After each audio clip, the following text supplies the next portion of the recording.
என்னோட கேள்வி என்னன்னா, மினிஸ்டர் பதவின்றது பெரிய பதவி.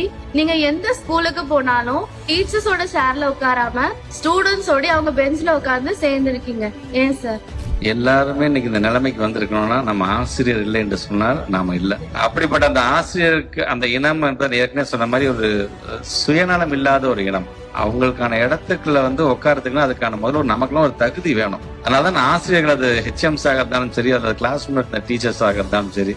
ஏன் என்ன விடுங்க, திருவள்ளூர் மாவட்டத்துல அங்க இருக்கின்ற ஒரு நிகழ்ச்சியை தொடங்கி வைக்க நம்முடைய மாண்புமிகு தமிழ்நாட்டு முதலமைச்சர் சென்ற பொழுது அவரே டீச்சர் சேர்ல உட்காரல, அவரே ஸ்கூல் பெஞ்ச்ல ஸ்டூடெண்ட்ஸ் பக்கத்துல உட்கார்ந்து டீச்சர், ஒரு தமிழ் டீச்சர் எடுக்கிற பாடத்தை கவனிச்சு வந்தாரு. என்னுடைய அரசியல் ஆசானே அப்படி இருக்காருன்னா அப்ப நாங்க எப்படி இருக்க வேண்டும் என்பதற்காக இதை சொல்கின்றேன். நம்முடைய ஆசிரியர்களுக்கான அந்த உரிய இடம், அந்த உரிய மரியாதை வழங்க வேண்டும் என்பதற்காகத்தான் அது போன்று நான் அமர்வது இல்லை.